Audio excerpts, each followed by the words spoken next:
श्री वेदव्यास श्रीमद् भागवतम द्वितीय स्कंद तृतीय अध्याय श्लोक संख्या 11 शब्दार्थ अनुवाद तात्पर्य कृष्ण कृपा मूर्ति श्री श्रीमद् अवैध चरणारविंद भक्तिवेदांत स्वामी प्रभुपाद द्वारा एतावान एव यजताम इह निःश्रेयसोदयः भगवते चलो भावो यद भागवत संगतः। एतावान ये सभी भिन्न पूजक एव निश्चय ही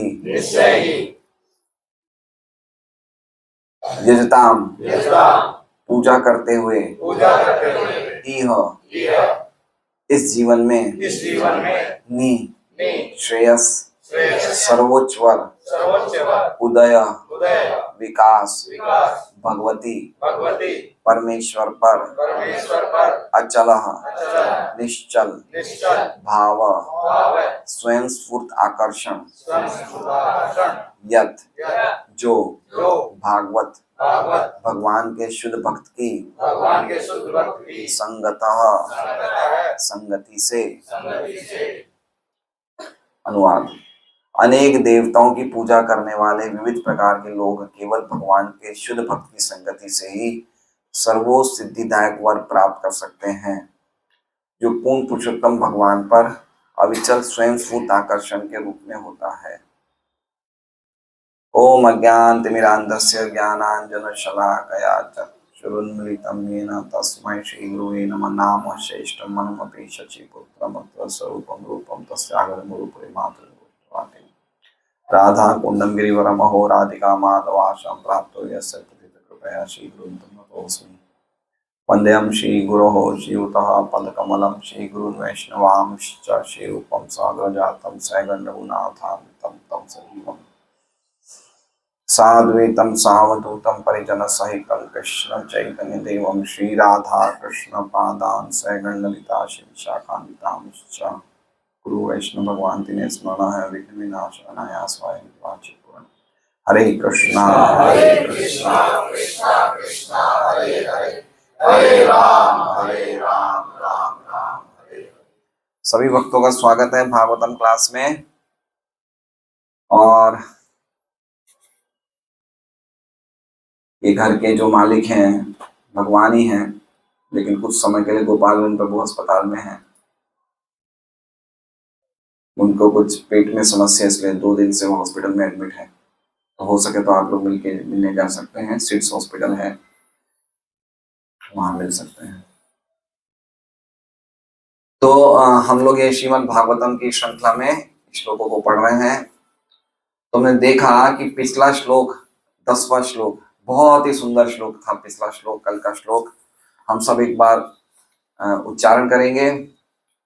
अकाम सर्व कामो वा मोक्ष काम उदारति तीव्रेण भक्ति योगेन यजेत पुरुषं परम्।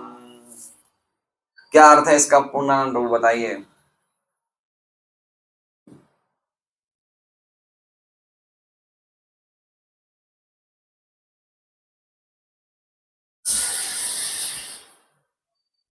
अमराराम जी आप बताइए।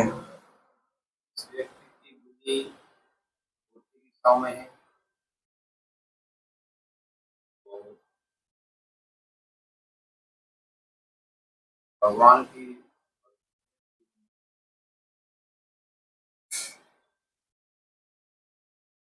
Not to the point. Suresh ji आप बताइए।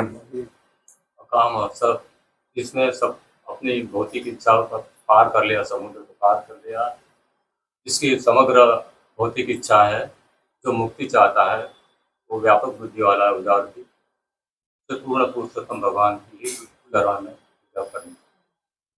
जाना चाहिए।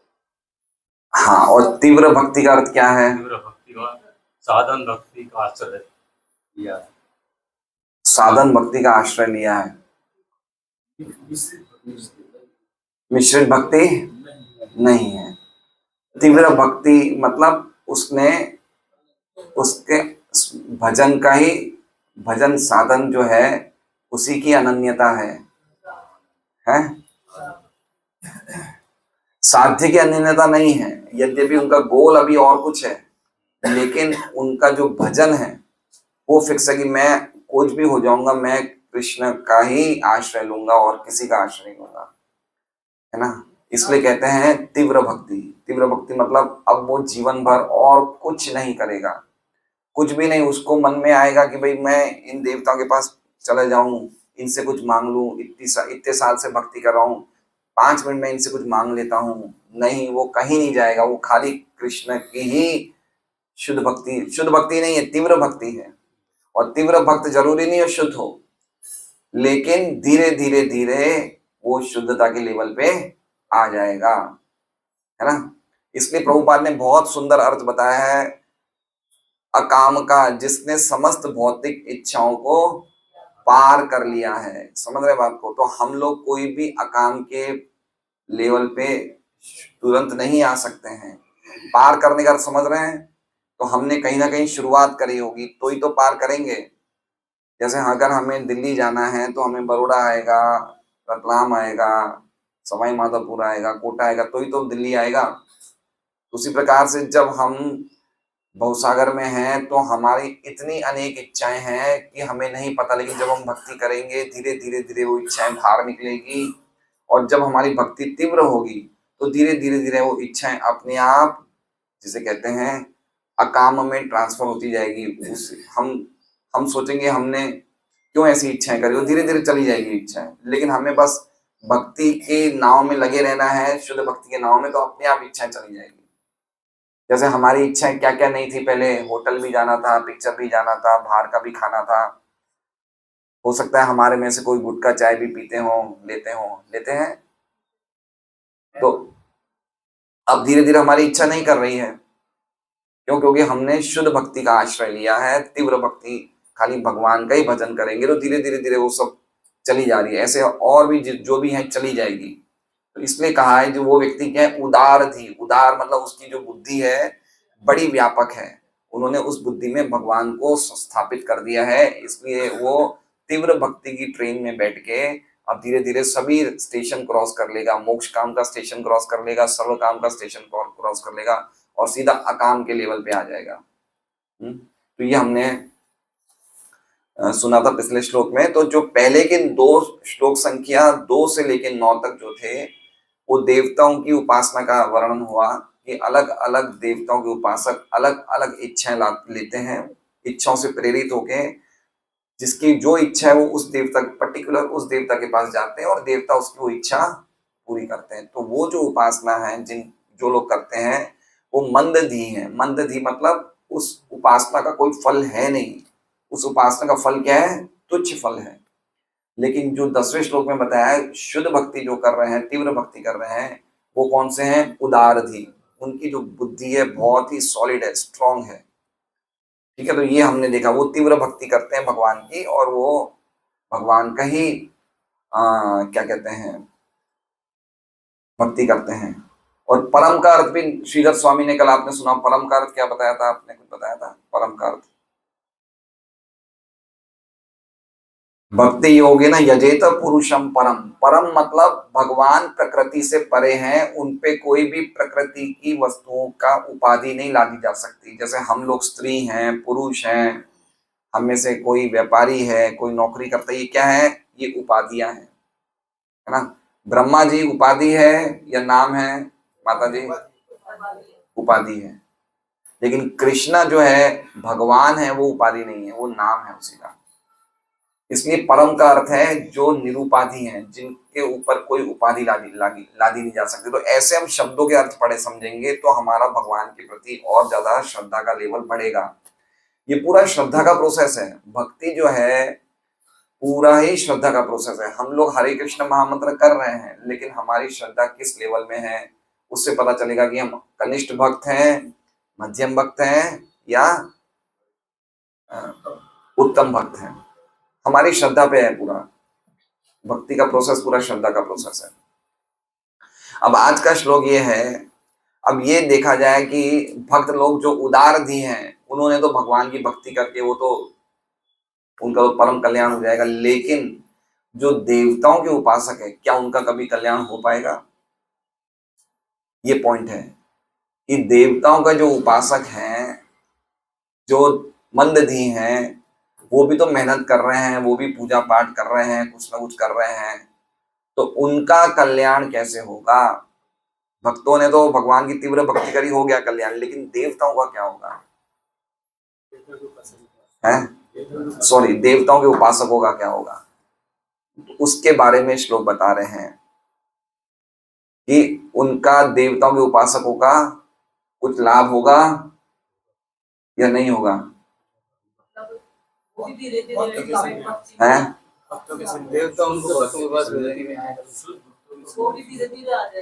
तो ये एक श्लोक आज है जिससे हम समझेंगे, एतावान एव यजताम इह, इह मतलब इस जीवन में, इस जीवन में यजताम, यजताम मतलब जो इंद्र इत्यादि देवताओं की भिन्न भिन्न उपासना करने वाले उपासक।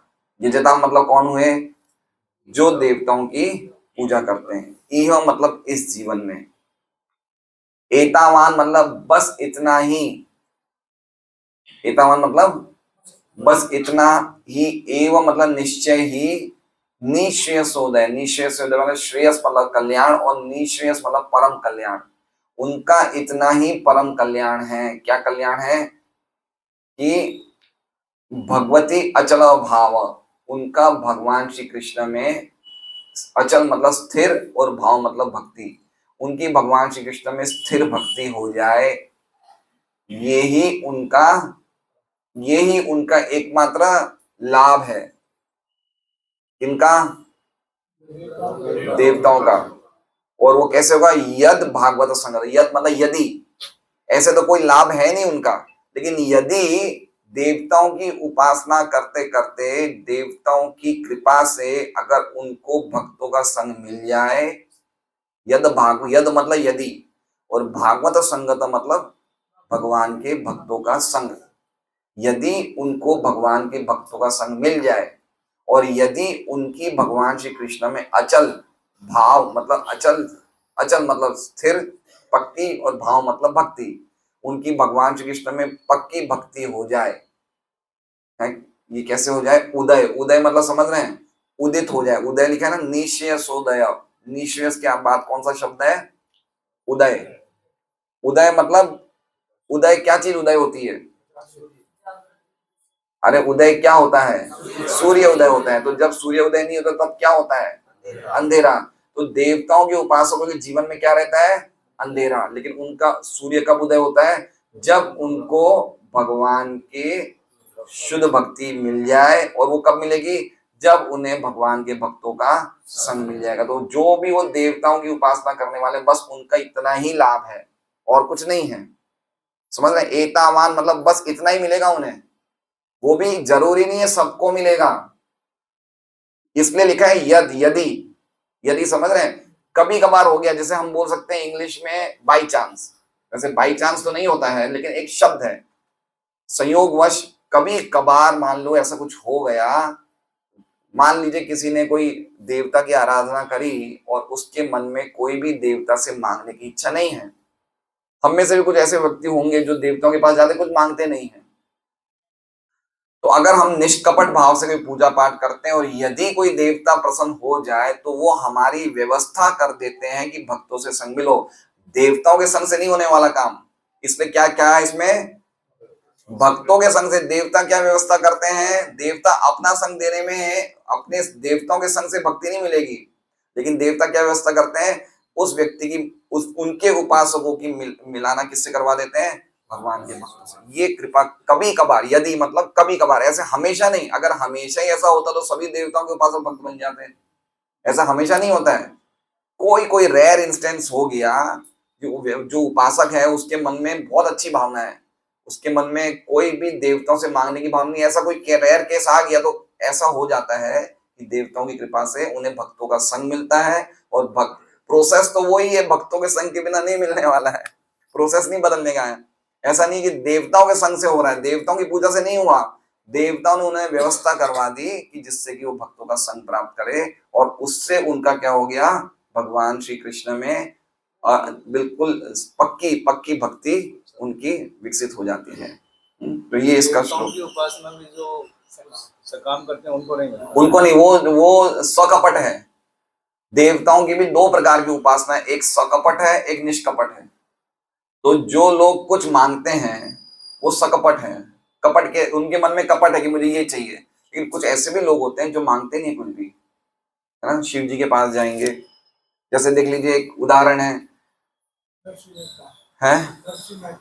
नरसिंह मेहता का, मुझे नहीं पता क्या उदाहरण, लेकिन प्रभुपाद बताते हैं कि शिव जी के बहुत बड़े उपासक थे, ब्राह्मण थे, शिव जी की उपासना करते थे, शिव जी से बिल्कुल, जिसे कहते हैं ना, निष्काम शिव जी की उपासना करते थे।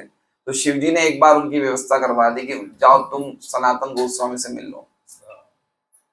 और सनातन गोस्वामी ने उनको हरे कृष्ण महामंत्र में दीक्षित कर दिया। तो शिव जी ने व्यवस्था करवा दी, उनके भगवान के भक्त से मिलने की व्यवस्था करवा दी सर्वश्रेष्ठ चीज मांगी है, सर्वश्रेष्ठ चीज मांगी। उन्होंने कहा आप मुझे सर्वश्रेष्ठ चीज दीजिए। तो शिव जी को लगा कि भाई ये बहुत अच्छे उपासक है, तो उन्होंने व्यवस्था करवा दी कि तुम जाओ सनातन गोस्वामी से मिलो। सनातन गोस्वामी से मिलते ही, उनके संग प्राप्त करते ही वो व्यक्ति शुद्ध भक्त बन गया। तो भक्तों की इतनी विशेष महिमा है, कोई भी भक्त को कभी भी हमें अनइम्पोर्टेंट नहीं समझना चाहिए। और अगर हमारे पास, पहली बात तो ये, हम में चाहे कितने भी भक्त हैं, अगर वो भक्त बन गया है तो वो भक्ति कर रहा है, तो उसके प्रभाव में कोई ना कोई आएगा, उसका कल्याण निश्चित है, आज नहीं तो कल कोई ना कोई आएगा।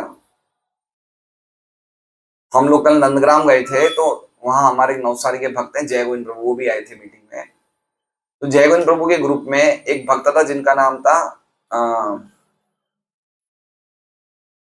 सहदेव, अब तो दीक्षित नाम सहदेव प्रभु है। तो आता था, भक्ति वक्ति करता था, थोड़ा बहुत करता था, उसके बाद वो चला गया, उसका कुछ नौकरी वोकरी ट्रांसफर हो गया, बड़ौदा आ गया नवसारी से। अब बड़ौदा में उसकी दीक्षा भी, उनका नाम गुरु महाराज ने सहदेव प्रभु दे दिया। अब वो बड़ौदा में यूनिवर्सिटी, जिसका नाम पारुल यूनिवर्सिटी है, शायद नाम सुना होगा आपने। और पारुल यूनिवर्सिटी में वो एक साथ 1000 बच्चों को प्रीचिंग कर रहे हैं। कितने बच्चों को? 1000 बच्चों को, है ना। एक सिंपल भक्त थे, वहां आते थे नवसारी में, लेकिन बड़ौदा आने के बाद इतना प्रचार करने लग गए। तो कहने का मतलब, कोई भक्त अनइम्पोर्टेंट नहीं है, उस भक्त में इतना सामर्थ्य है कि वो कुछ भी कर सकता है। और उसके पास कोई भी व्यक्ति आएगा, वो भक्त बनेगा ही बनेगा।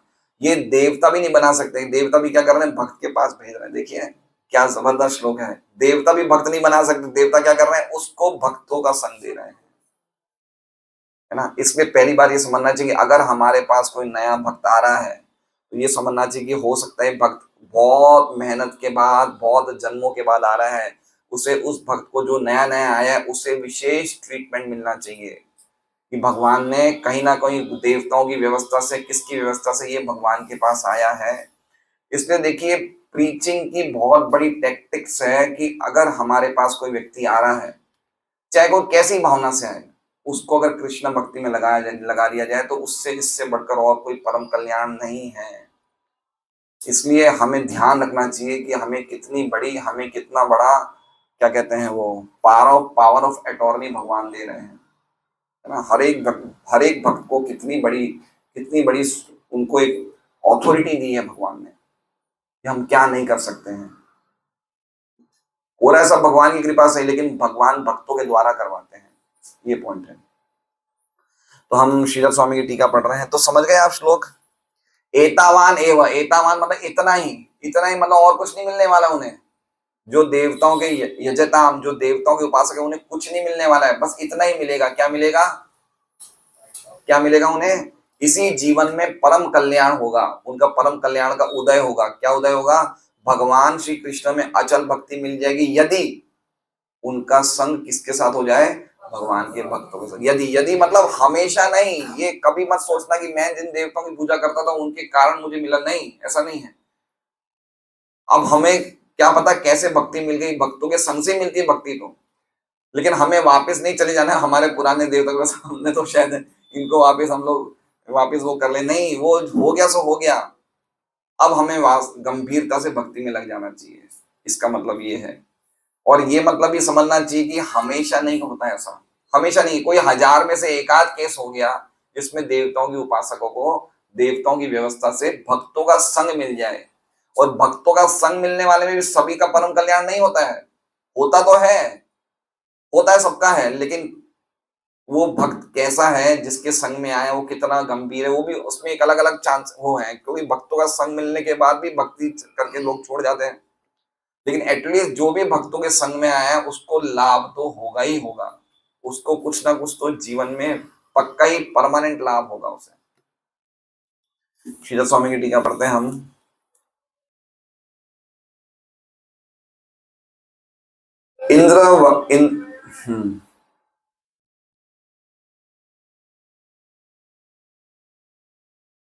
ऊपर जना ऊपर ऊपर देखे गए अनेक देवताओं के यजन करने वालों को संयोग और पृथकता से भक्ति योग की फल रूपता मिलती है। मतलब ये कह रहे हैं पृथक और संयोग, पृथक मतलब अलग अलग देवताओं के उपासक अलग अलग इच्छाओं से प्रेरित होकर देवताओं की उपासना करते हैं, इसलिए सबको क्या मिलता है, अलग अलग फल मिलता है। लेकिन संयोग से, संयोग का मतलब लेकिन कभी कभार देवताओं की कृपा से उन्हें भक्तों का संग भी मिल जाता है, कभी कभार संयोग से। ऐसा समझ, जैसे हम समझ सकते हैं ना, संयोग से हमें मानव जीवन मिला है, दुर्लभ दुर्लभ मानव जीवन में, तो ऐसे समझ सकते हैं कि उनको कभी कभार देवताओं की उपासना से, देवताओं की कृपा से, देवता देखते हैं भाई अच्छा व्यक्ति है, निष्कपट व्यक्ति है, तो उन देवताओं की कृपा से उन्हें क्या मिलता है, भगवान की भक्ति मिल जाती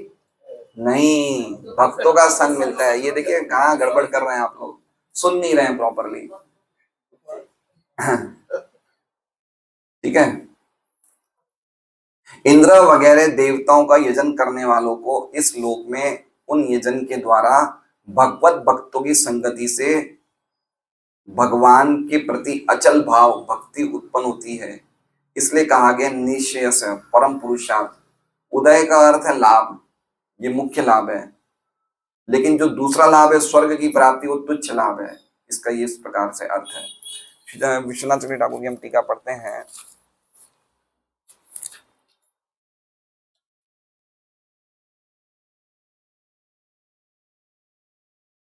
जब अलग अलग देवताओं के उपासकों को अपनी अपनी इच्छाएं पूरी हो जाती है तो उसके बाद उन्हें क्या मिलता है।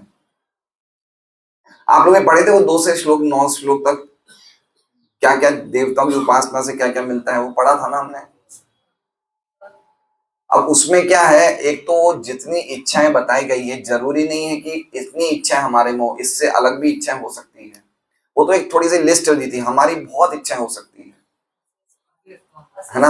हाँ, जैसे मान लीजिए अब लक्ष्मी नरसिंह प्रभु इनकी इच्छा है कि मैं मेरे पोते का मुख हमेशा देखता रहूं, तो भागवत में नहीं लिखा है वो कि जो पोते का मुख देखने जाए वो किसकी उपासना करे, वो नहीं लिखा है, लेकिन कुछ लिस्टिंग करी है कि भाई हाँ इतनी है और इसके अलावा और भी इच्छाएं हो सकती है। वो अलग अलग देवताओं की उपासना करते हैं, उनको अपने फल भी मिल जाते हैं किनके द्वारा, देवताओं से। उसके बाद उन्हें क्या मिलता है, तो कह रहे हैं नथिंग।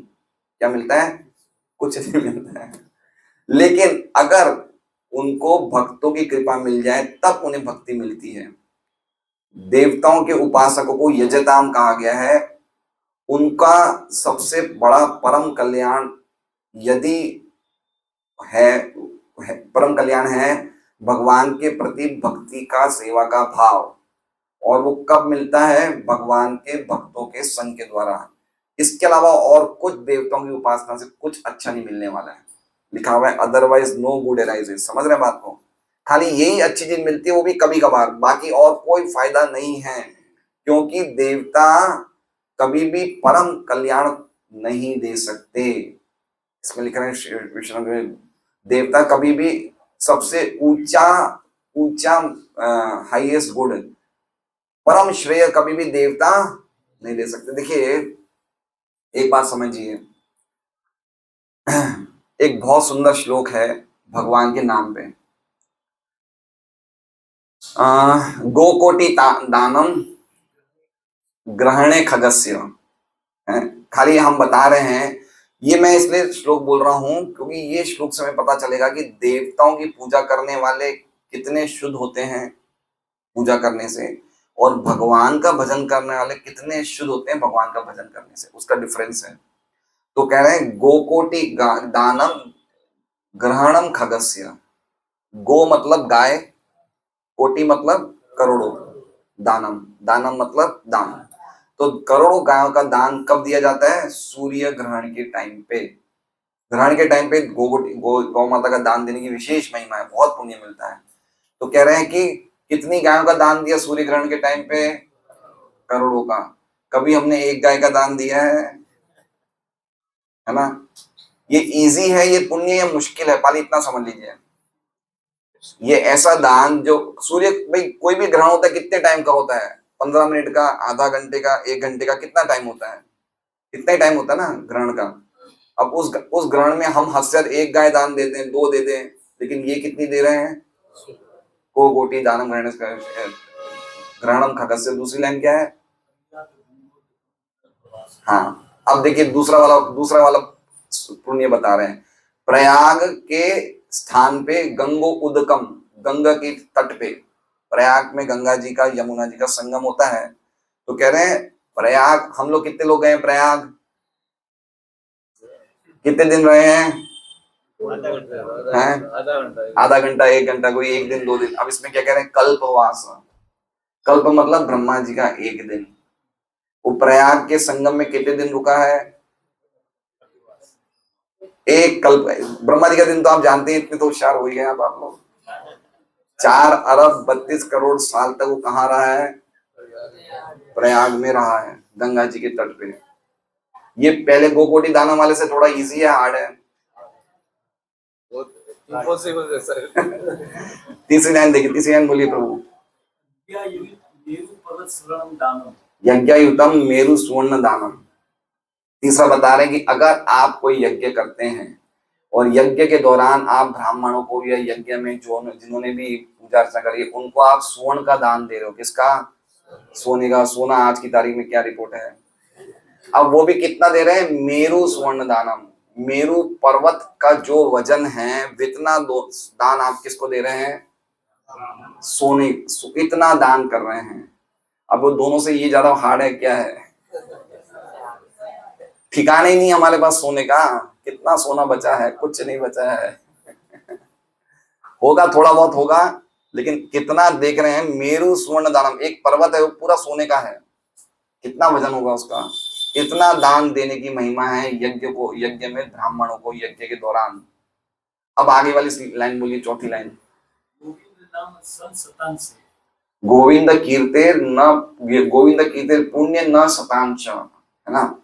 ये सब करने की बराबरी 100वां हिस्सा भी नहीं कर सकता अगर हम एक गोविंद का नाम लेते हैं। समझ रहे हैं?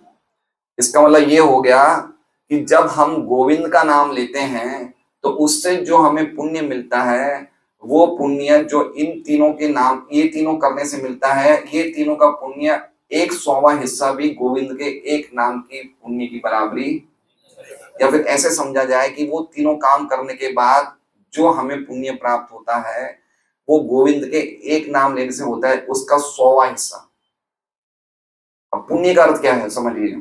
पुण्य मतलब पवित्रता, हमारी प्यूरिटी।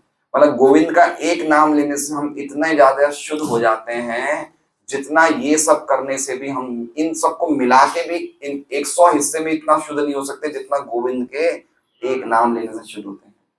इसलिए नाम लेने से शुद्ध होने की जो जो पोटेंसी है, वो जितने भी जगत में जितने भी साधन हैं उन सबको, वो सब साधन भी मिलके एक नाम लेने की प्यूरिटी हमें नहीं दे सकते हैं, एक नाम लेने की पवित्रता हमें नहीं दे सकते हैं। समझ रहे बात को? पॉइंट ये क्यों कह रहा हूं मैं कि देवता परम श्रेय नहीं दे सकते, मतलब देवताओं की आराधना से हमें फल तो मिल जाएगा लेकिन हमारी मति शुद्ध नहीं होगी। पॉइंट समझ रहे हैं? मति जो होती है ना, बुद्धि, वो शुद्ध नहीं होगी। एग्जाम्पल हिरण्यकश्यप का ले लीजिए। हिरण्यकश्यप ने देवताओं की आराधना करी, ब्रह्मा जी की, और क्या आराधना करी आपने सब पढ़ा होगा। ऐसी तपस्या करी कि उनकी खाली हड्डियां ही रह गई, बाकी उनका मांस वास सब चींटियां वीटियां खा गई। खाली हड्डी में प्राण बचे थे, बाकी सब कुछ चला गया, लेकिन उनकी मति तभी भी शुद्ध। उसके बावजूद भी मैं और मेरा, ये पूरा जगत मेरा है ना, ये मति तो शुद्ध हुई नहीं। तो इसलिए विश्वनाथ चक्रवर्ती ठाकुर स्पष्ट कह रहे कि कुछ नहीं मिलने वाला है देवताओं की अब आराधना से, जो मिलने वाला है वो भक्तों के संग से ही मिलने वाला है। इतनी अद्भुत बात बता रहे हैं। देखिए ये सब भागवत क्या है, अगर हम भागवत को ध्यान से समझेंगे तो हमें पता चलेगा कि अल्टीमेटली साइंटिफिक वे से क्या कहते हैं साइंटिफिक को इंग्लिश में क्या हिंदी में, वैज्ञानिक तरीके से हमें भगवान के पास लाने का पूरा बुद्धि से लॉजिकल वे में सोचिए, कैसे भी सोचिए, कंप्लीटली हम अच्छी तरह अपने दिमाग लगाएं तो दिमाग लगाने वाला कोई व्यक्ति होगा तो सीधा भगवान के पास ही शरण में जाएगा, अगर वो वास्तव में उदार ही है। इतनी जबरदस्त बात बताई जा रही है।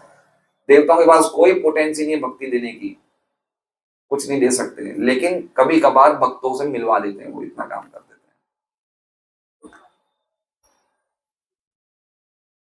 कौन सा ये श्लोक किसमें है सर? विष्णु पुराण में, गो कोटि दानम वाला, मुझे याद था भूल गया मैं चलिए हमारे साथ गौरांग प्रभु ने बता दिया। ऐसे भगवान की नाम की महिमा के बहुत श्लोक हैं। एक बुक है जिस बुक का नाम है, बहुत ही अद्भुत बुक है, नहीं उत्तम श्लोक एक और है, उसका नाम मैं बताऊंगा कल आपको। उसमें नाम की महिमा पे श्लोक है, फिर भक्तों के संग पे श्लोक हैं। तो नाम की महिमा पे जितने जितने अलग अलग ग्रंथों का कलेक्शन है, उन सब ग्रंथों के कलेक्शन के श्लोक उसपे है। बहुत अच्छा नाम है। हाँ हाँ हाँ, क्या नाम बताया? गौड़ीय कंठाहार। बहुत बहुत अच्छा, बहुत अच्छी बुक है, ब्लैक कलर की बुक है, इतनी मोटी। उसमें भक्तों के संग की महिमा है, भगवान के नाम की महिमा के श्लोक हैं, और अलग अलग चीजों के श्लोक हैं। सुबह जल्दी उठने के श्लोक हैं, भगवान की श्री मूर्ति की सेवा करने के श्लोक हैं। तो ऐसे अद्भुत बुक है। तो उसमें ये है श्लोक, किरात हुणांद्र, हाँ वो भी श्लोक है बहुत अच्छा। किरात हुणांद्र पुलिंद पुलकश आभीर शुंभा यमना खसादय यन्य च पापा यदभाश्रयाश्रया शुद्ध्यन्ति तस्मै प्रभु विष्णवे नमः।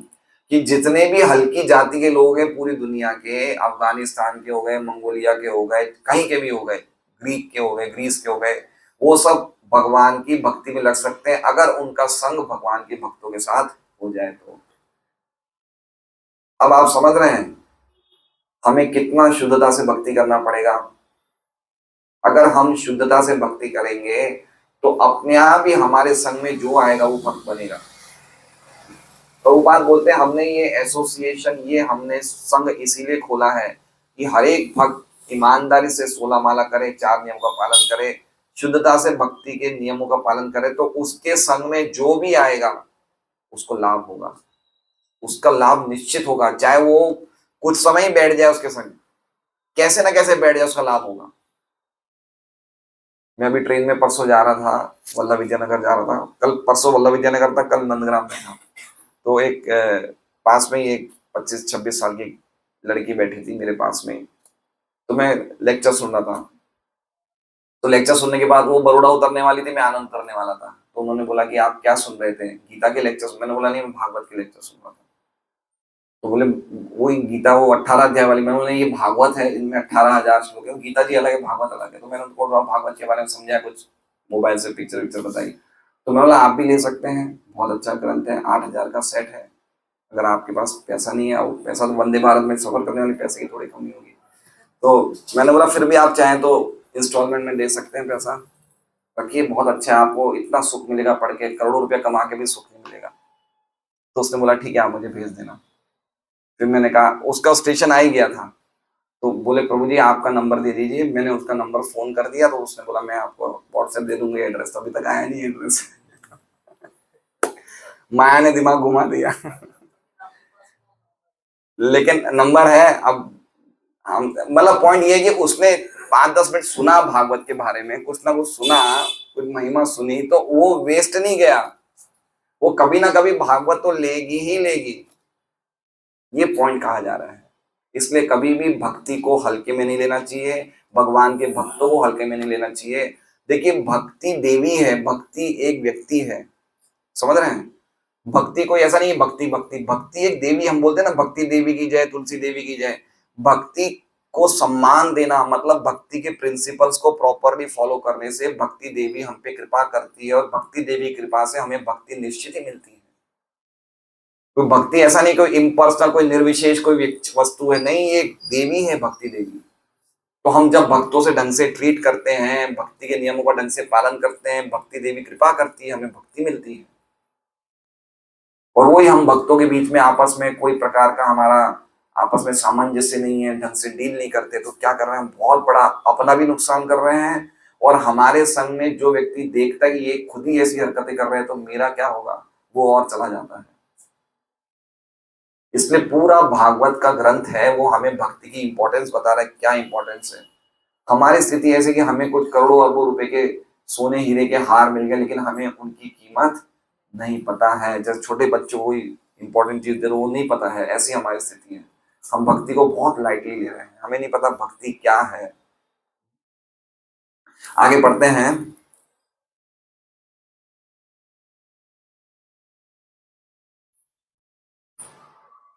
देवताओं की पूजा भक्ति का विकास करने का कारण नहीं है। क्या कह रहे हैं? देवताओं की पूजा से हमें भक्ति नहीं मिलती, लेकिन भक्तों के संग से ही मिलती है। लेकिन कभी कभार ऐसा हो जाता है कि कुछ व्यवस्था ऐसी हो जाती है कि हमें भक्तों का संग देवताओं की पूजा से, देवताओं की कृपा से मिल जाता है, ऐसा समझते हैं। प्रभुपाद का हम तात्पर्य पढ़ते हैं। तात्पर्य, इस भौतिक सृष्टि में प्रथम देवता ब्रह्मा से लेकर एक शूद्र चींटी तक विभिन्न योनियों के सारे जीव भौतिक प्रकृति के नियम या भगवान की बहिरंगा शक्ति से बद्ध बने हुए हैं। जीव अपनी शुद्ध अवस्था में जानता रहता है कि वो भगवान का ही अंश है, किंतु जब जीव भौतिक शक्ति पर प्रभुत्व जताने की इच्छा के कारण भौतिक जगत में आ गिरता है, तो भौतिक प्रकृति के 3 गुणों द्वारा बद्ध हो जाता है, और इस प्रकार अधिकाधिक लाभ के लिए जीवन संघर्ष करता रहता है। ये सब सिंपल है, हम सब समझ रहे हैं। ये जीवन संघर्ष भौतिक भोग के वशीभूत होकर माया जाल के पीछे भागने के समान है। भौतिक भोग की सारी योजनाएं, चाहे वो विभिन्न देवताओं की पूजा द्वारा संपन्न हो, जैसा कि इसी अध्याय के पिछले श्लोकों में बताया गया है, अथवा ईश्वर या देवता की सहायता के बिना वैज्ञानिक ज्ञान की आधुनिकृत प्रगति हो, भ्रम मात्र है, क्योंकि सुख की इन समस्त योजनाओं के बावजूद बद्ध जीव भौतिक सृष्टि के संपर्क में रहकर जीवन की समस्याओं को, जन्म मृत्यु जरा तथा रोग को कभी हल नहीं कर सकता। मतलब पॉइंट का क्या कहा गया है कि जो हमें भौतिक प्रगति दिखती है, जो हमें समृद्धता दिखती है, जो भौतिक है, अच्छा घर, अच्छा परिवार, अच्छा धन, सब प्रकार की अच्छी संपत्ति, ये क्या है? ये खाली एक भ्रम है। भ्रम मतलब समझ रहे हैं? ये इल्यूजन है। जैसे आपने देखा हो रेगिस्तान राजस्थान में, आप दूर से क्या देखते हैं? पानी, लेकिन पास में आते पानी दिखता है क्या? कृष्णा माता जी दिखाई चे पानी, दिखाई चे नहीं देखा तो, है ना, पानी नहीं दिखता है, वो दिखता है पानी, फिर और आगे हमें लगता है पानी है। तो पूरी जो हमें जो चीजें मिल रही है वो क्या है? वो खाली एक भ्रम है, वो कोई उसका वास्तव में एग्जिस्टेंस है नहीं। इसलिए प्रभुपाद कहते हैं 2 प्रकार के सपने होते हैं, एक दिन का सपना, एक रात का। दिवा सपना, रात्रि सपना। रात का सपना शायद आधे 1 घंटे का होगा, दिन का सपना कुछ 7-8 घंटे का होगा, लेकिन है दोनों सपने हैं, सच्चाई नहीं है, वो भ्रम है। वो ये बात समझना बहुत जरूरी है। देखिए गीता जी के 15वें अध्याय का पहला श्लोक देखिए, ये भौतिक जगत क्या है? ऊर्ध्व मूलम अधः शाखा।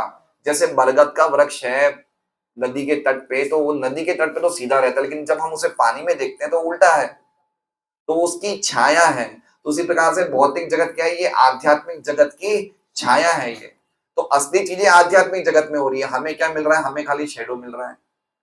जैसे देखिए चांद ऊपर आसमान में रहता है, चांद चांद चांद, लेकिन पानी में क्या है? उसकी हमें दिखती परछाई दिखती है, हमें चांद दिखता है पानी में, लेकिन एक्चुअली में पानी में नहीं है चांद, चांद के ऊपर है। तो भौतिक जगत क्या है? ये असली जगत का ये पानी है। यहाँ पे जो कुछ भी है सब परछाई है, शैडो है। और ब्रह्म संहिता में सृष्टि स्थिति प्रलय साधन शक्ति रेखा छाये व यस्य, भगवान की छाया है दुर्गा देवी। तो अल्टीमेटली सब कुछ जो सब्सटेंस है, जो वस्तु है, वो कहाँ है? आध्यात्मिक जगत में। जो यहाँ पे क्या है? वो सब छाया है। और छाया किसके अनुसार चलती है? व्यक्ति के अनुसार, व्यक्ति के पीछे रहती है छाया। तो माया हमेशा भगवान के पीछे रहती है। तो हमें जो कुछ भी दिख रहा है वो भ्रम दिख रहा है, सच्चाई नहीं दिख रही है। वो हमें पता अब नहीं चल रहा है। क्यों? क्योंकि हमारी उदार बुद्धि नहीं हुई है। हमारी बुद्धि इतनी ज्यादा संकुचित है कि हम चीजों को कैसे देख रहे हैं, we things we see things as we are. हम जैसे हैं वैसे चीजों को देख रहे हैं, यथारूप चीजों को नहीं देख रहे हैं। समझ रहे हैं? चीजों को यथारूप नहीं देख रहे हैं। हमें दिख रहा है क्या जगत दुखदाई है, हमें दिखता है क्या? हमें अच्छा क्यों दिखता है? क्योंकि हमें लगता है कि हम सही है, हमें सुख चाहिए तो हमें जगत अच्छा। हम अपने हिसाब से चीजों को देख रहे हैं, यथारूप चीजों को नहीं देख रहे हैं। और हम खुद ही भ्रम में हैं। अभी खुद ही हमने अगर मान लीजिए हम लाल चश्मा पहनेंगे तो क्या दिखेगा? जगत लाल दिखेगा। तो अभी हमने पूरी तरह से हम कहते हैं अज्ञान के बादलों से ढके हुए, तो हमें सब कुछ ही अच्छा दिख रहा है। लेकिन ऐसा है नहीं, असली वस्तु यहाँ है ही नहीं।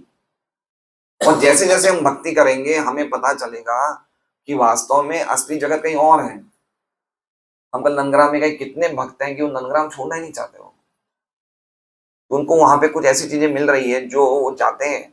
एक भक्त है, बोले मैं अपनी बेटी को कभी भी शहर के भक्त को नहीं दूंगा। तौहीन कर दी हमारी। क्या बोले? मेरी बेटी चाहे शादी होगी नहीं, लेकिन मैं कौन से भक्त को दूंगा? जो फार्म कम्युनिटी में लड़का है उसको ही दूंगा मैं। बोले शहर में नहीं दूंगा। उनको कुछ मिल रहा है वहां पे, कुछ सब्सटेंस मिल रहा है। पॉइंट समझ रहे? तो जब तक भक्ति हम ढंग से नहीं करेंगे, हमें जो चीज मिलनी होगी नहीं मिलेगा, तो हमारी आंखें खुलेगी नहीं। ओम अज्ञान तिमिरांधस्य ज्ञानांजन हमारे जो ज्ञान की आंखें हैं, जो गुरु खोलते हैं, वो खुलेगी नहीं हमारी। तो हमें क्या लगेगा? सुबह भागवतम क्लास भी अच्छी लगेगी और बाद में हमें जगत भी अच्छा लगेगा। हम डिफरेंशिएट नहीं कर पाएंगे कि कैसे जगत माया। जो शुद्ध भक्त होते हैं वो रहते हैं इस जगत में, लेकिन वो देख रहे हैं कि सब क्या है, ये सब सब माया का खेला है। तो वो सिर्फ बता रहे हैं, प्रभुपाद कह रहे हैं देवताओं की पूजा से जो कुछ भी मिलने वाला है वो सब एक माया का ही खेला है। वो अल्टीमेट चीज नहीं मिलने वाली है। कुछ चीज कुछ परसेंटेज में हमें भी चीजें दिख रही है, दिख रही नहीं दिख रही है। हम इतने साल से भक्ति कर रहे, तो हमें कुछ तो पता चल गया है कि भौतिक जगत में सुख नहीं है। थोड़ा बहुत तो कुछ, क्यों भाई सत्यनारायण 10% कुछ प्रगति हो रही नहीं हो रही है? थोड़ा तो हो रहा है कि देखो कैसे लोग किस चीज के लिए, जो चीज बिल्कुल ही हल्की वस्तु, निकृष्ट वस्तुओं के लिए इतना मेहनत कर रहे हैं लोग।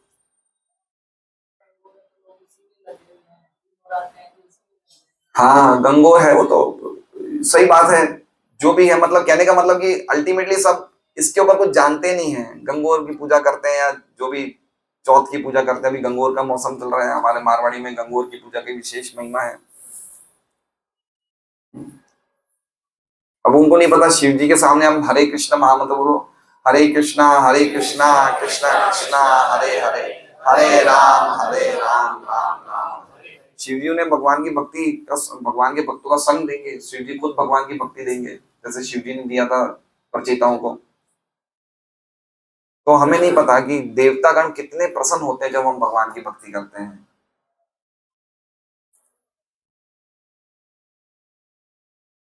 विश्व का इतिहास ऐसे योजना निर्माताओं से भरा पड़ा है। अनेक राजा महाराजा आते जाते रहते हैं और उनकी योजना बनाने की केवल कहानी ही शेष रह जाती है। ये अगर आप 12वां स्कंद पढ़ेंगे, भूमि गीत है, भूमि गीत। और भूमि गीत में पृथ्वी देवी हंस रही है ना, हंस रही है। और किन पे हंस रही पता है? वो भागवत में जो बड़े बड़े राजाओं का वर्णन है उन पे हंस रही है।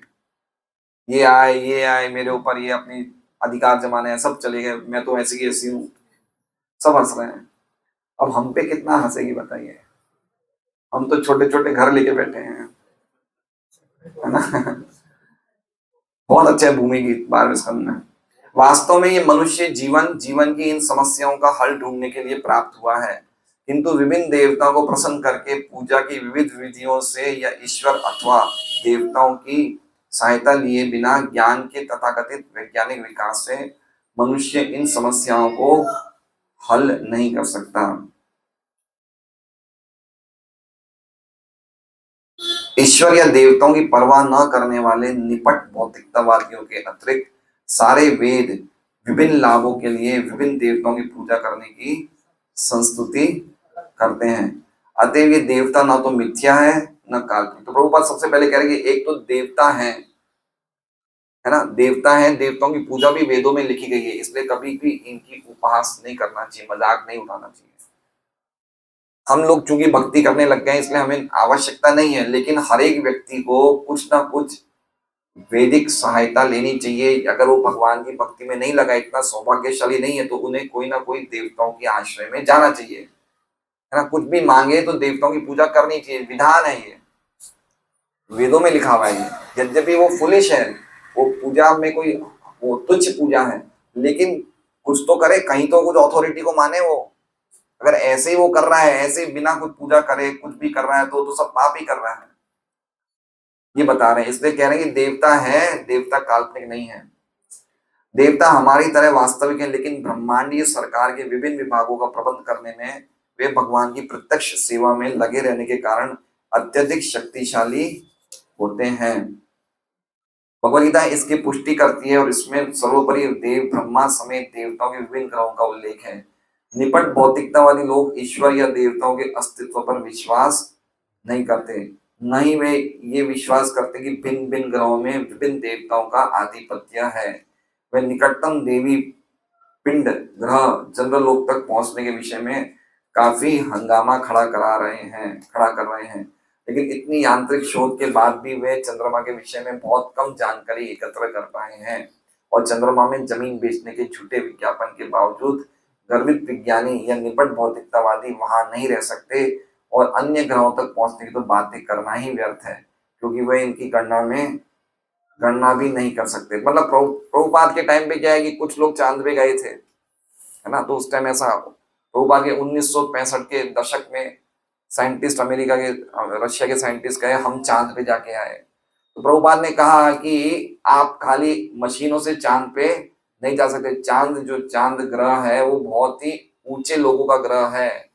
प्रभुपाद उदाहरण देते कि अमेरिका आज देश दुनिया का सबसे पावरफुल कंट्री है, ठीक है, और आप अमेरिका जा सकते हो क्या? विनोद जी जा सकते हो क्या? आप अमेरिका टिकट लेके अमेरिका जा सकते हो क्या? हैं? जा सकते हैं, वीजा लेने की जरूरत नहीं है। वीजा मतलब क्या हो गया कि उनकी परमिशन होगी देश की तो ही आप जा सकते हैं, आप अपनी इच्छा से नहीं जा सकते हैं, इसलिए तो वीजा होता है ना, वीजा एम्बेसी। तो पॉइंट ये है कि अमेरिका जिस व्यक्ति को चाहेगा उसे ही अपने देश में आने देगा। तो उसी प्रकार से चांद ग्रह है, सूर्य ग्रह है, ये सब ऊंचे ग्रह हैं, स्वर्ग लोक है, यहाँ पे हर एक व्यक्ति घुस नहीं सकता अपनी शक्ति से, मशीन से। वो जब तक उनको कुछ उसको देवता की उपासना को पुण्य नहीं करे तो वहां तक नहीं जा सकता है। तो इसलिए प्रभुपाद बोलते थे ये जो भी बोल रहे हैं ये सब फालतू की बातें हैं। चांद तो सब्जियों को रसीला बनाता है, और देव ये साइंटिस्ट क्या बोल रहे हैं तथा कहते हैं कि चांद में कोई जीवन है ही नहीं, वहां खाली धूल मिट्टी पत्थर है।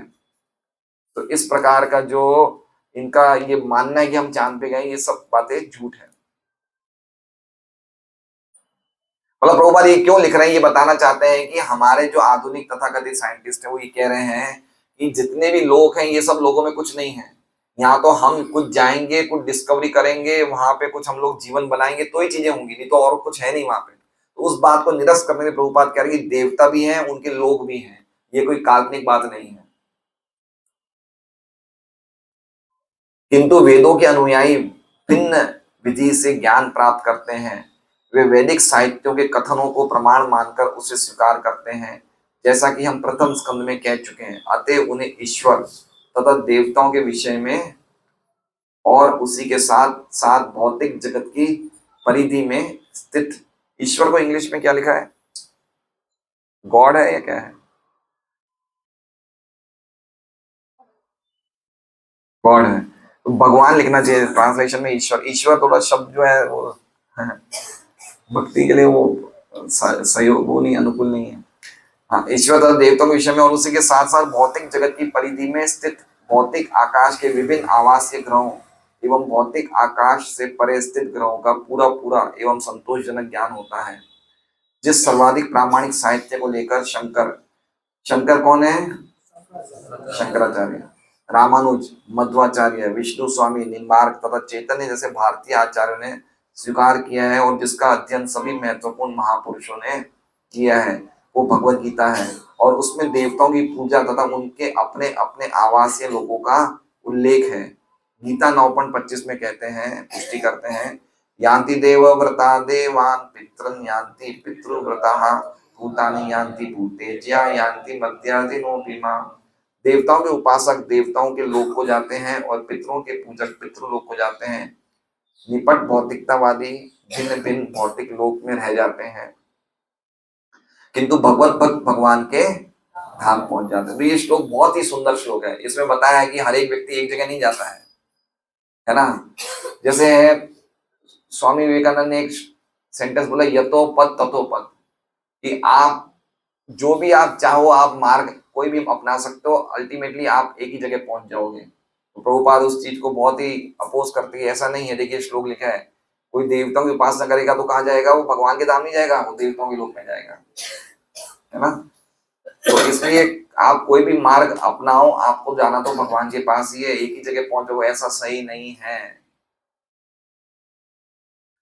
भगवत गीता में हमें ये भी जानकारी मिलती है कि इस जगत के सारे ग्रह जिनमें ब्रह्मलोक भी सम्मिलित है अस्थायी रूप से स्थित होते हैं और कुछ निश्चित काल के बाद उन सबका विनाश हो जाता है। अतएव देवता तथा उनके अनुयायी भी प्रलय के समय विनष्ट हो जाते हैं, किंतु जो भगवत धाम पहुंच जाता है वो शाश्वत जीवन का लाभ भोगता है।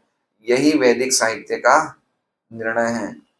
प्रभुपाद देखिए, सबसे पहले तो प्रभुपाद ने ये चीज स्थापित करी इस तात्पर्य में कि देवताओं के लोक होते हैं, देवता भी होते हैं। अब दूसरी चीज क्या स्थापित कर रहे हैं कि यद्यपि वो है लेकिन वो अस्थाई है, भगवान का धाम स्थायी है। दोनों चीज स्थापित कर रहे हैं। ऐसा नहीं है कि वो होते नहीं है, लेकिन उनका जो भी रेसिडेंस है वो टेम्पररी है। देवताओं के उपासकों को नास्तिकों की तुलना में एक लाभ है कि वैदिक निर्णय से आश्वस्त रहते हैं और वेदों से वे भगवत भक्तों की संगति में रहकर परमेश्वर की पूजा के लाभ की जानकारी प्राप्त कर सकते हैं। तो कहा गया कि एक्चुअली में देखा जाए तो देवताओं के उपासक को फायदा नहीं, कोई लाभ नहीं है, लेकिन एक फायदा है नास्तिकों से। नास्तिक वेदों का आश्रय नहीं लेते, तो देवताओं के उपासक वेदों का आश्रय लेते हैं, तो उनकी कृपा से उनको भक्तों का संग मिल जाता है, ये बता रहे हैं। किंतु निपट भौतिकतावादी को वैदिक निर्णय में कोई श्रद्धा नहीं होती, अतः वो सदैव अपूर्ण प्रयोगात्मक ज्ञान या तथाकथित भौतिक ज्ञान के आधार पर झूठे विचार में यकीन करता है, जो कभी भी दिव्य ज्ञान के क्षेत्र तक पहुंच नहीं पाता। अतः जब तक निपट भौतिकतावादी या क्षणभंगुर देवताओं के उपासक भगवान के शुद्ध भक्त जैसे कोई अध्यात्मवादी के संपर्क में नहीं आ जाते, तब तक उनके सारे प्रयास व्यर्थ। तब इसमें प्रभुपाद दोनों ही बता रहे हैं, चाहे वो नास्तिक हो या देवता को उपासक हो, उनके सभी प्रयास व्यर्थ है अगर वो शुद्ध भक्त के संग में नहीं आते। वही यदि भागवत का संग मिल गया सब कल्याण हो जाएगा। देखिए आप समझिए बात को, कितने हमारी सोसाइटी में देख लीजिए, हमारे संग भक्तों के समय देख लीजिए, कैसे कैसे लोगों का कैसे कैसा बैकग्राउंड था।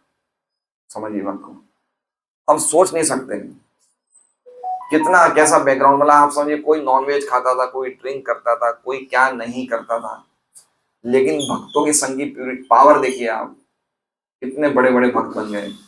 पर्टिकुलरली हमारे देश में तो चलो हमें थोड़ा बहुत तो पता है, पुराने जमाने के लोगों को भाई ये पाप है इतना तो पता है। फॉरेन में तो यही नहीं जानते थे लोग पाप क्या है पुण्य क्या है, बताइए। प्रभुपाद सबसे पहले हिप्पियों के गए, हिप्पियों की सोसाइटी में गए। हिप्पी मतलब समझते हैं?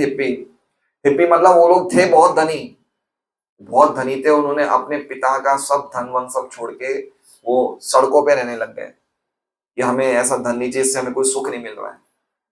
तो सब प्रकार के पापाचार करते थे वो हिप्पी। ऐसे लोगों को भगवान के भक्त बन गए प्रभुपाद की कृपा से। देख सकते हैं हम क्या पावर है एक भक्त का, है ना। चैतन्य चरित्र में लिखा है कि चैतन्य महाप्रभु के एक एक पार्षद के पास इतनी शक्ति है कि एक एक पार्षद पूरे ब्रह्मांड के लोगों को भक्त बना सकते हैं। एक एक पार्षद में इतनी शक्ति है। ये भक्तों की पावर। हमने शिवानंद सेन का सुना ही था, कुत्ते का उदाहरण अनेक है। नारद जी का हम देख सकते हैं ना, दासी पुत्र थे और सबसे सर्वश्रेष्ठ भक्त बन गए। कितने अनेक उदाहरण हैं। इसलिए पॉइंट समझिए, भक्ति को पहला ही मैं कह रहा हूं, भक्ति को सम्मान दीजिए। हम हरे कृष्णा कृष्णा कृष्णा हरे हरे, हरे राम राम राम। एक एक शब्द को, एक एक अक्षर को सम्मान दीजिए। किंतु आदरात अनुदिनम खलु सेव जुष्टा, ये उपदेश अमृत का है। आदर से लीजिए, बिल्कुल ध्यान से लीजिए। इससे बढ़कर और कोई चीज नहीं है। ये स्थापित हो चुकी है भागवत में कि इससे बढ़कर और कुछ नहीं। पूरा सम्मान दीजिए तो उनकी पूरी कृपा मिलेगी। और ये भागते कूदते हुए हरे कृष्णा बोलेंगे, ढंग से बात नहीं करेंगे, ढंग से कुछ चीज सीखेंगे नहीं। देखा, हमें मेडल मिल गया ना, मधुकंठ प्रभु है तो उन्होंने मेडल दे दिया, बोले आपके भक्त तो बड़ी संख्या में आते हैं, मैं बड़े बड़े मंदिरों में इतनी संख्या नहीं देखता हूँ, लेकिन उन सबको ट्रेनिंग की आवश्यकता है। क्या बोले? ट्रेनिंग की आवश्यकता है। जब वो आए थे ना दूसरे दिन, तो मैं उनसे बात नहीं हुई, फिर वो पहुंच गए वहां पे नंदुरबार, तो मैंने उन्हें फोन किया, प्रभु जी मेरी बात नहीं हो पाई, तो क्या बताइए हमारे में क्या आपने ड्रॉबैक देखी? मैंने सबसे पहले छूटते क्या बोला, हमारे में क्या गलती देखी हो तो बताइए। तो उन्होंने पहले अच्छी बात बताई, बोले प्रभु जी आपके भक्तों की संख्या इतनी बड़ी क्वांटिटी में है कि बड़े बड़े संडे फीस्ट में भी इतने भक्त नहीं आते। मैं बड़ा खुश हुआ। हमारे 500 आते हैं। क्या? संडे फिस्ट में हमारे 500 आते हैं। हाँ, फिर दूसरी बात क्या बोली, बोले प्रभु जी लेकिन एक बात बोलूं मैं, बोलिए। बोले भक्तों को ट्रेनिंग की आवश्यकता है, उनको ट्रेनिंग नहीं है। तो इतने सीनियर डिवोटी देखते हैं ना कि कैसे भक्त बैठ रहे हैं, प्रणाम कर रहे हैं, कैसे बातचीत कर रहे हैं, कैसे व्यवहार कर रहे हैं, वो सब देखते हैं। तो इसलिए मैं, पॉइंट मेरा क्या है कि भक्ति देवी को सम्मान दीजिए, भक्ति की नियमों को ढंग से पालन करिए, कैसे भक्तों के साथ व्यवहार करना चाहिए, आचरण करना चाहिए, समझिए बात को। ये सब बातें समझनी चाहिए। ये भक्त जो होते हैं ना, वो आप समझिए उनकी इंपॉर्टेंस क्या है, हम नहीं समझ पा रहे हैं। भगवान कह रहे हैं कि मुझे, भगवान उद्धव जी को बोल रहे हैं कि ना तो मुझे ब्रह्मा प्रिय है, ना शिव जी प्रिय है, ना बलराम प्रिय है, ना लक्ष्मी प्रिय है, ना मैं खुद इतना मुझे प्रिय नहीं जितना तुम मुझे प्रिय हो। कृष्ण का स्टेटमेंट है उद्धव के लिए कि मैं स्वयं अपने आप को इतना प्रिय नहीं हूं जितना मुझे तुम प्रिय हो। लक्ष्मी, ब्रह्मा, शिव, बलराम की तो बात छोड़ दो। हाँ जी, हाँ, ये भक्तों की महिमा है। इसलिए मेरा निवेदन है कि ग्रंथों के साथ साथ प्रभुपाद का लीलामृत जरूर पढ़ना चाहिए। जब हम पढ़ेंगे भक्तों के भी हम लोग कथाएं सुनेंगे तो भक्तों के प्रति हमारा आदर प्रकट होगा। अभी हम कनिष्ठ भक्त हैं, हम सोचते हैं मैं और मेरा कृष्ण, बाकी कौन है?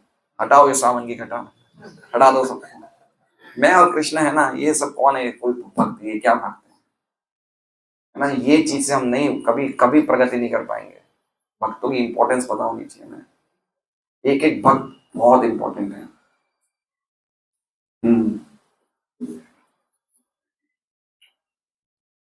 केवल देवी पुरुषों या भगवत भक्तों के अनुग्रह से ही मनुष्य शुद्ध भक्ति प्राप्त कर सकता है, और वही मानव जीवन की सर्वोच्च सिद्धि है। आप समझ रहे हैं?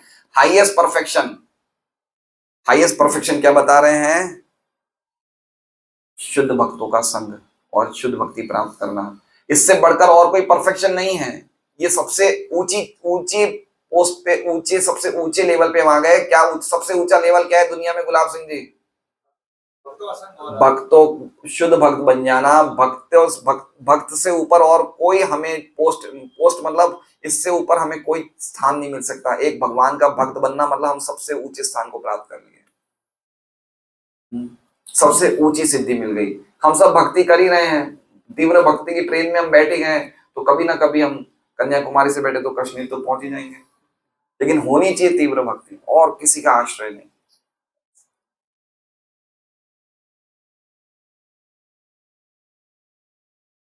केवल भगवान का शुद्ध भक्ति उसे उन्नतिशील जीवन का सही मार्ग दिखला सकता है।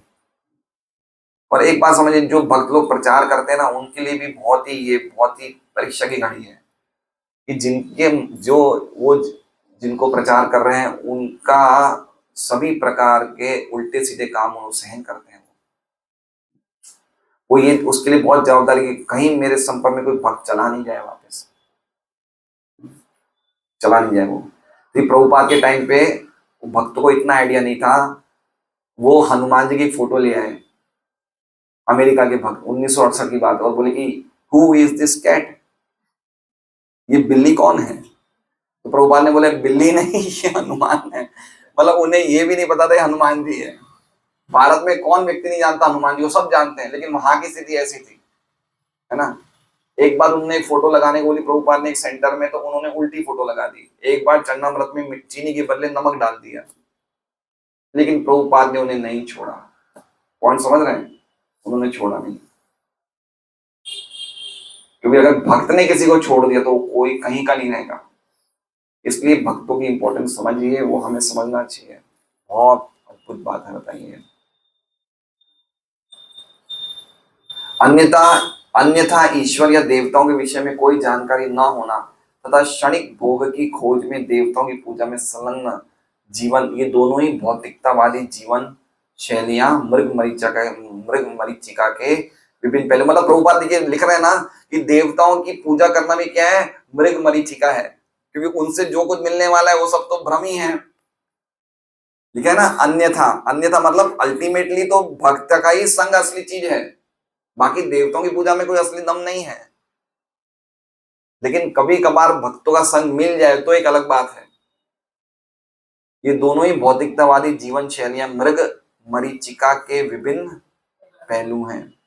इनकी सुंदर व्याख्या भगवत गीता में हुई है, लेकिन भगवत गीता को शुद्ध से भक्तों की संगति में ही समझा जा सकता है, निर्विशेषवादियों, राजनीतिज्ञों या शुष्क ज्ञानियों की विवेचनाओं से नहीं। अब देखिए तात्पर्य ध्यान से पढ़िए, इसमें आपने क्या बात देखी। इसमें प्रभुपाद ने कहीं भी नहीं लिखा कि देवताओं की कृपा से भक्तों का संग मिलता है। लिखा आपने? आप समझ रहे हैं? मतलब प्रभुपाद ने ये भी नहीं लिखा कि देवताओं की व्यवस्था से हम भक्तों से मिलते हैं। क्यों? क्योंकि प्रभुपाद आचार्य जानते हैं, बोले आजकल के लोग इतने ज्यादा डब्बू होते हैं कि वो देवताओं की लाइन में लग जाएंगे।